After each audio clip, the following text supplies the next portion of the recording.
ഐശ്വര്യമുള്ള ഒരു കുരുവേ ഉള്ളൂ. ഈ നിത്യഹരിദയം ഭൂമിയിലല്ലാതെ മാനസ സരസുകളുണ്ടോ? ചന്ദ്രികയുണ്ടോ? സ്വപ്നങ്ങളുണ്ടോ? സ്വർണ്ണമരാളങ്ങളുണ്ടോ? ഈ ഭൂമിയിലെ ദൈവവുമുള്ളൂ. ഈ ഭൂമിക്ക് പുറത്ത് ഇതുവരെ ഒരു അമ്പലം ഉണ്ടായിട്ടില്ല, ഒരു പള്ളി ഉണ്ടായിട്ടില്ല. ഇവിടെ മനുഷ്യരുണ്ടായതിനു ശേഷമേ ദൈവപ്രാർത്ഥന തുടങ്ങിയിട്ടുള്ളൂ. എല്ലാറ്റിനും പേരിട്ടത് മനുഷ്യനാണ്. ഈ ഭൂമി ശ്രീയുള്ള കുരുവാൻ. അതാണ് നമ്മുടെ അമ്പ. അമ്പ എന്ന് പറഞ്ഞ അമ്മ. അപ്പൊ ശ്രീ കുരു അമ്പ, അതാ ശ്രീ കുരുരമ്പ, അതാ ശ്രീ കൂർമ്പ. കൊടുങ്ങല്ലൂർ ശ്രീ കുരുമ്പേ. കേട്ടില്ലേ? ഈ ഭൂമിയാണ് ദൈവം. ഇവിടെ കുരു, എന്താ ഇവിടുത്തെ തെയ്യത്തിന്റെ പേര്? കുരു. കരിമകനുണ്ട് അല്ലെ? അമ്മ ദൈവമുണ്ട്. അറയിൽ ഭഗവതി.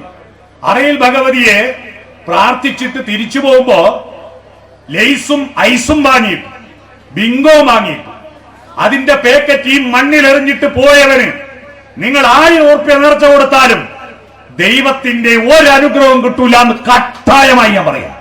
കട്ടായമായി പറയാം. നമ്മുടെ കുട്ടികളെല്ലാം ജൂൺ 5 പരിസ്ഥിതി ദിനത്തിൽ പ്രതിജ്ഞയെടുക്കും.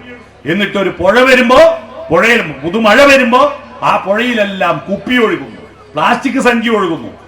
എന്ത് വിവരമാണ് നമുക്ക് ഈ പ്രകൃതിയോട് കാണിക്കുന്ന ഭീകരമായ ഉപദ്രവത്തിന്റെ ഗുണം കിട്ടിയില്ലേ? എത്രയാ മരിച്ചത്? 20,000 കോടി ഡോളറിന്റെ നഷ്ടമാണ് ലോസ് ആഞ്ചലസിൽ ഉണ്ടായത്. ഇത്ര കാലം ഉണ്ടാക്കിയ വലിയ സിനിമകളിൽ അഭിനയിച്ചിട്ടും ഉണ്ടാക്കിയത് മുഴുവൻ തീർന്നുപോയി. കംപ്ലീറ്റ് കത്തി നശിച്ചു. തീക്കുണ്ടോ? മമ്മൂട്ടിന്റെ വീടാ, മോഹൻലാലിന്റെ വീടാണ്. കംപ്ലീറ്റ് കത്തി. എങ്ങനെയാ കത്തിയേ? പ്രകൃതിയുടെ ദൈവത്തിന്റെ കോപമല്ല, മനുഷ്യനുണ്ടാക്കിയ പ്രജ്ഞാപരാധം. ഈ പ്രകൃതിയാണ് ദൈവം. രണ്ടാമത്തെ ദൈവം എന്താണ്? രണ്ടാമത്തെ ദൈവം സൂര്യനാണ്. ഭാരതത്തിൽ ആദ്യം പ്രാർത്ഥിച്ചാര്യ? വിഷ്ണുവിനെയും ശിവനെയും ഒന്നുമല്ല. വേദങ്ങളുടെ മൂലമന്ത്രം എന്താ? വേദങ്ങളുടെ മൂലമന്ത്രം സൂര്യഗായത്രിയാണ്. രാവിലെ എഴുന്നേറ്റിട്ട് ആ മന്ത്രം ജപിക്കുന്ന അല്ലേ, ആ സൂര്യനെ ഒന്ന് നോക്കുന്ന ആരെങ്കിലും? വാതിൽ പൂട്ടി ആത്തിരിക്കലല്ലേ? ആത്തിരിക്കൂ. നമ്മളെ ആളുകൾ തൊഴുന്ന ബിംബം ഏതാണെന്നറിയോ? മിക്ക വീട്ടിലും പൂജാമുറിയിലെ വിഗ്രഹത്തെയല്ല തൊഴുന്നത്, ഒരു ബിംബപ്രതിഷ്ഠ നടത്തിയിട്ടുണ്ട് എല്ലാ വീട്ടിലും. ആ ബിംബത്തെയാ തൊഴുന്നത്. രാവിലെ എണീറ്റ നേരെ അത് തുറക്കും, ആ ബിംബത്തിന്റെ മുന്നിൽ കുനിഞ്ഞങ്ങ് ഇരിക്കും. യൂറോപ്യൻ ക്ലോസറ്റിനെയാ ഇപ്പൊ തൊഴുന്ന എല്ലാരും. രാവിലെ ഫസ്റ്റ് പണ്ടത്തെ ആള് രാവിലെ വാതിൽ തുറക്കും, വാതിൽ തുറന്നിട്ട് പുറത്തേക്കങ്ങ് ഇറങ്ങും. എന്നിട്ട് പ്രകാശത്തെ, പ്രഭാതത്തെ, പ്രകൃതിയെ കാണും. 3 പ്രാക്കളെ കാണും. പ്രിയതമേ പ്രഭാതമേ, വിരിഞ്ഞു നിന്നെ നോക്കിടുന്ന പൂവുകൾക്കുദാര ശോഭ ചൊരിയുവാനൊരുങ്ങി വരും വൈഭവ പ്രഭാവമേ, നീ വരാതിരിക്കുകിൽ വിടരുകില്ല പൂവുകൾ, വിടരുകില്ല മുട്ടുകൾ, പ്രണയമില്ല പ്രളയമില്ല, പ്രാണനില്ല പ്രാണിയില്ല, നീ വരാതിരിക്കുകിൽ. അയ്യപ്പ പണിക്കരുടെ ഒരു കവിത ചൊല്ലാറുണ്ടോ? ഉഷസേ നീ എന്നെ വിളിക്കുകില്ലെങ്കിൽ ഒരിക്കലും ഞാൻ ഉണരുകില്ല. സൂര്യനെ സ്തുതിച്ചൊരു പാട്ടുപാടാറുണ്ടോ? സൂര്യനെ പ്രാർത്ഥിച്ച ഒരു ദൈവമുണ്ട്, നമുക്കറിയാവോ? എല്ലാവരും രാമ രാമ പാഹിമാവെന്ന് പറയും. പക്ഷെ രാമൻ പ്രാർത്ഥിച്ചത് ആരെയാ? രാമൻ പ്രാർത്ഥിച്ചത് 3 ദൈവങ്ങളെയാണ്. കാട്ടിലേക്ക് വനയാത്രക്ക് പോകുമ്പോ, ശൃംഗിവേര രാജ്യത്തേക്ക് കടക്കുമ്പോ ആദ്യം പ്രാർത്ഥിച്ചത് ഗംഗാനദിയാണ്. രണ്ടാമത് പ്രാർത്ഥിച്ചത് ലങ്കയിലേക്ക് കടക്കുമ്പോ സമുദ്രദേവനെയാണ്, വരുണദേവനെയാണ്. അവിടെ രാമൻ പ്രാർത്ഥിച്ച സ്ഥലമാണിപ്പോ രാമേശ്വരം എന്ന പേരിൽ അറിയപ്പെടുന്നത്. മനസ്സിലായോ? അടുത്ത 3ാമത് പ്രാർത്ഥിച്ചത് രാമരാവണ യുദ്ധം നടക്കുമ്പോ ബ്രഹ്മാവിന്റെ വരദാന ശക്തി കൊണ്ട് രാവണനെ കൊല്ലാൻ പറ്റാതെ തളർന്നിരിക്കുന്ന രാമന്റെ അടുത്ത് അഗസ്ത്യമുനി പ്രത്യക്ഷപ്പെട്ടിട്ട്, രാമ നീ പ്രാർത്ഥിക്കെന്ന് പറയുന്നു. ആരെ?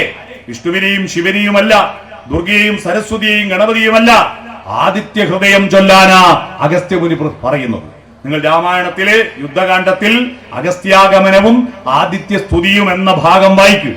സന്താപനാശകരായ നമോ നമ, അന്ധകാരാന്തകായ തേ നമോ നമ ചിന്താമണേ ചിദാനന്ദായ തേ നമ നീഹാരനാശകരായ നമോ നമ ശാന്തായ രൗദ്രായ സൗമ്യായ ഘോരായ കാന്തീമതാം കാന്തി രൂപായ തേ നമ ലോകായ വിശ്വൈക സാക്ഷിണതേ നമ ഇത്തമാദിത്യ ഹൃദയം ജപിച്ചു നീ ശത്രുക്ഷയം വരുത്തിയിടുക സത്വരം എന്ന് പറഞ്ഞിട്ട് സൂര്യനെ പ്രാർത്ഥിച്ചിട്ടേ രാവണനെ കൊല്ലാൻ കഴിയുന്നുള്ളൂ അദ്ദേഹത്തിന്. എന്നാ പ്രിയപ്പെട്ടവരെ, നിങ്ങൾ ആ സൂര്യനെ മനസ്സാകുന്ന പത്മതീർത്ഥത്തെ ഉണർത്താൻ പത്മതീർത്ഥമേ ഉണരു മാനസ പത്മതീർത്ഥമേ ഉണരു അഗ്നിരഥത്തിലുദിക്കുമുഷസിൻ അർഘ്യം നൽകൂ ഗന്ധർവസ്വര ഗംഗയൊഴുകൂ ഗായത്രികൾ പാടൂ ഓം സത്സവിതുർവരേണ്യം ഭർഗോ ദേവസ്യ ധീമഹി ധിയോ യോ ന പ്രചോദയാത്. എന്താണ് അർത്ഥം? ധിയോ യോ ന പ്രചോദയാത്. ധീ എന്ന് പറഞ്ഞ ബുദ്ധി, ബുദ്ധിയെ പ്രചോദിപ്പിക്കുന്ന പ്രകാശമേ വന്നാലും. അതാണ് ആദ്യം വേണ്ടത്. ഈ ഉള്ളിൽ വെളിച്ചമുണ്ടാക്കുക. താൻ ആരാണെന്ന ചിന്ത, താൻ എവിടുന്ന വന്ന്, താൻ എങ്ങോട്ടാ പോകുന്നത്. ഈ 3 അറിവാണ് മൃഗത്തിൽ നിന്ന് മനുഷ്യനെ മാറ്റിയത്. പക്ഷിമൃഗാദികൾക്ക് ചരിത്രമില്ല. ഇവിടെ സാമൂതിരി ഭരിച്ചോ വള്ളുവ കോനാതിരി ഭരിച്ചോ എന്ന് ഏതും പശുവിനും പട്ടിക്കും പൂച്ചക്കും അറിയാവോ? അവർക്ക് എവിടെ നിന്നോ വന്നു ഞാൻ എന്നറിയില്ല. അവർക്ക് അതുകൊണ്ട് എവിടേക്കോ പോന്നു ഞാൻ എന്നും അറിയില്ല. അവർക്ക് ഗുരുനാഥന്മാരാകുന്ന വിളക്കുമരമേ, ദർശനങ്ങളാകുന്ന വിളക്കുമരമേ, വെളിച്ചമുണ്ടോ? ഈ ചോദ്യം ഉന്നയിക്കുമ്പോഴാണ് മനുഷ്യനുണ്ടാവുന്നത്. അതാണ് ഉദ്ദാലകാരുണിയോട് ശ്വേതകേതു ചോദിച്ചത്, ഞാൻ എവിടുന്നാ വന്ന്, ഞാൻ എങ്ങോട്ടാ പോകുന്നത്. അതിന് മറുപടിയായി